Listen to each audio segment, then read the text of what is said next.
So today we have a video somebody sent me over the weekend of Tom Homan giving a speech on border security. If you don't know who Tom is, I would look him up. He is very passionate about securing our nation, border security.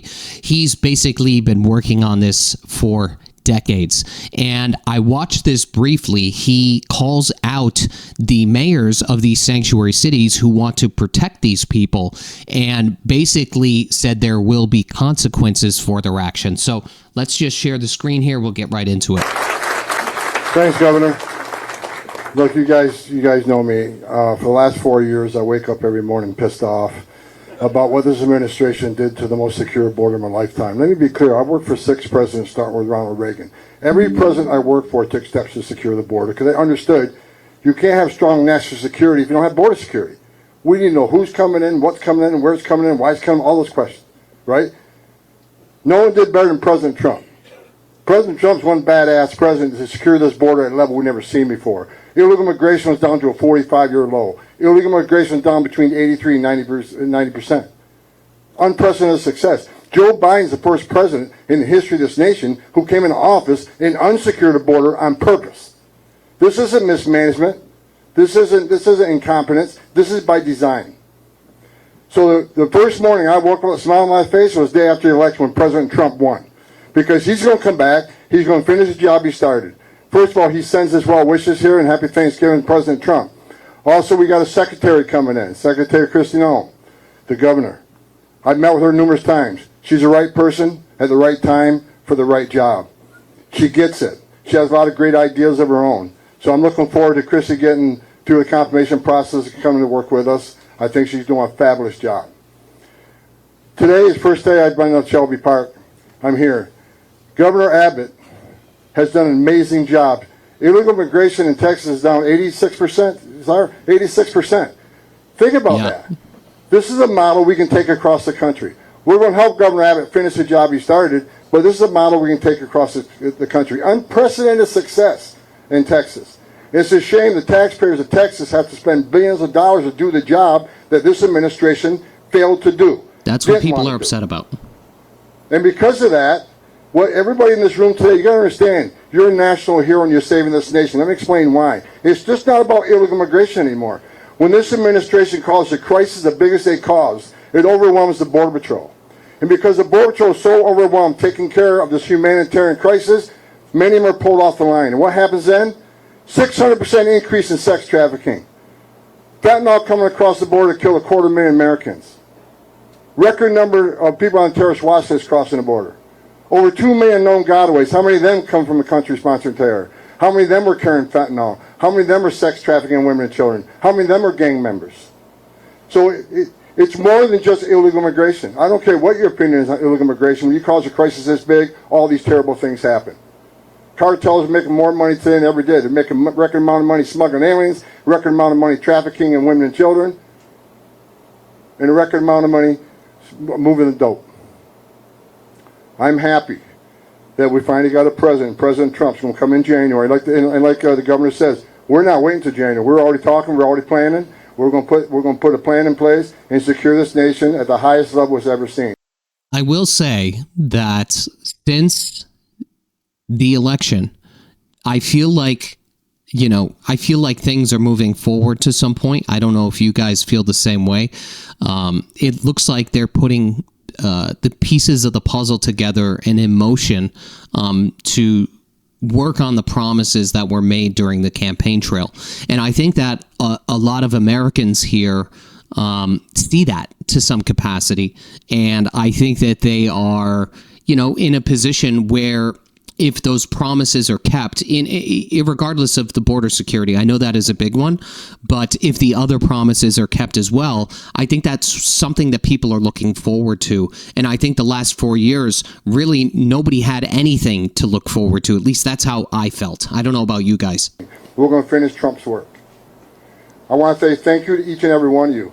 What people don't understand, that what you've done in Texas, for every ounce of fentanyl your trooper sees are less overdose deaths. For every person you arrest for trespassing and put them through a fingerprinting process, that's one less gotaway. At least we know who these people are.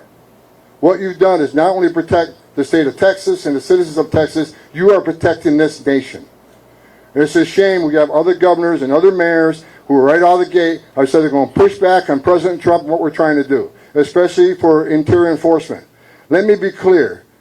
There is going to be a mass deportation because we just finished a mass illegal immigration crisis on the border, where anybody can look at 9 out of 10 people claim asylum at the border will end up with an order removal. So you can't ask for the right to claim asylum, the right to see a judge, the right to due process, and we give you that due process, and at the end of that due process, a federal judge orders you removed, we have to remove them. Because if we don't, shut down the immigration court. Those orders don't mean anything anymore. Take you guys off the border because there's no consequences. So you can't demand due process and the right to claim asylum and not obey the court order. That is why there needs to be a mass deportation. We have a mass number of people, millions of people who will get a final order and be ordered removed. If we don't do it, what is the option? Let them stay? Because if you let them stay, you'll never fix the border. You're going to send a message to the rest of the world. Enter the country legally, which is a crime. Ignore a court order, you never have to go home. We're telling the whole world it's okay to enter this country legally, you never got to go home. We're a nation of laws, and we're going to enforce the laws. The men and women of ICE, they're going to have a tough job ahead of them. And I'm sending a message for people that said they're going to get in our way. They're going to stop us from doing what we're doing on interior enforcement operation. I've said it 100 times in the last week. Don't cross that line. It is a felony to knowingly harbor and conceal an illegal alien from immigration authorities. Don't test us. The nation wants a safe country. We've had enough crime in this country, illegal alien crime. It's time to end it and stop it. President Trump's committed to it. He's committed to securing this border. He's committed to having this mass deportation operation and concentrating on public safety threats and national security threats. For any mayor or governor who's going to push back on removing public safety threats from your community, that is your number one responsibility. You ought to be teaming up with us. Yeah. We have created the biggest national security vulnerability in this nation on the southern border. Because like I said, 2 million known gotaways, we don't know how many unknown gotaways, already a record number of people on the terrorist watch list. If you don't think a single one of the 2 million came from a country sponsoring terror and didn't come to do us harm, then you're an idiot. Everybody ought to be on the same page. Republican, Democrat, Independent. This is a huge national security vulnerability, and everybody ought to be concerned with it. So thank you for your service. Thank you for all the work you're doing. I am impressed with what I've seen today. Governor, hats off to you.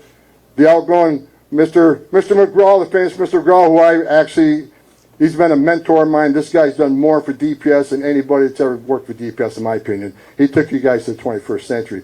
Texas DPS is probably the finest law enforcement agency in this nation. So thank you for the DPS. Thank you for Mr. McGraw. Thank you for the governor. Game on. Time to get this done. Game on. So, again, there has been a lot of pushback from the mayors of sanctuary cities like here in Boston. And really what's happening here is that Mayor Michelle Wu says one thing, and then she somewhat backpedaled when she was threatened to some capacity. Not sure if you saw that over the weekend as well. I think she's a little bit shook, and I think that a lot of people prior to the election were under the influence of, okay, they're saying they're going to do these things, and now it's actually happening. And I think it's one thing to see somebody say it, but when they're putting these pieces of the puzzle again into action, I think that's why a lot of these mayors of these sanctuary cities are, at least like our mayor, Michelle Wu, I don't know if you saw what she said over the weekend, but in one hand, she was saying, we're going to fight all these things. And then the other hand, she's kind of calmed down on that a little bit. And I think that she's a little bit worried because I think a lot of people thought that these things wouldn't take place. And I think that there were people that thought that these were just going to be false promises. I will tell you, fentanyl is a massive, massive problem. There is so many people, I've seen it, there is so many people addicted to fentanyl. There are so many people coming into the country. And again, I hate to reiterate this, but that bottleneck, everybody should be able to come here, but they should do what is necessary to come here legally. So I think that Tom and the administration is really trying to strong arm their positions, because I think they have a higher level of understanding of what is actually happening throughout the country in terms of crime, in terms of drugs, in terms of everything that's related to that. And again, I think that the perception of the public, of the citizens of the United States, has completely done a 180, as we talked about before. I think in one hand, people felt a little bit compassionate for people coming into this country. But then when, crime started going up, and or there were more drugs coming into the country, so on and so forth, there has to be, if we have laws and we're not upholding those laws, as he said, again, this won't end, right? So there has to be some level of upholding the law. And I think that that is the message that he is trying to send here, and especially to the mayors of these sanctuary cities who really want to try to protect as many people as humanly possible. I could understand that in one hand, but if you're protecting criminals and you're sending them back out onto the streets, how are you protecting the citizens of the city and the state that you actually live in? That's what just blows my mind. I'm sure you're thinking the same exact thing. So we'll see what happens here. But I will tell you, the last 4 years, as we've talked about, I mean, the thing is, it's one thing to say something, right? And a lot of politicians will do that just to get elected.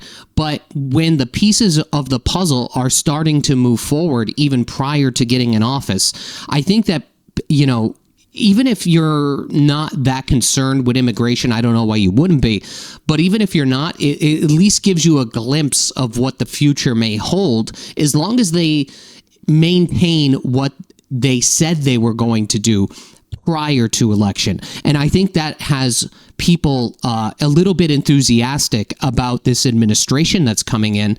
Even if you don't like one side, you don't like the other. Obviously, we need some help here. Everything is expensive. People are struggling.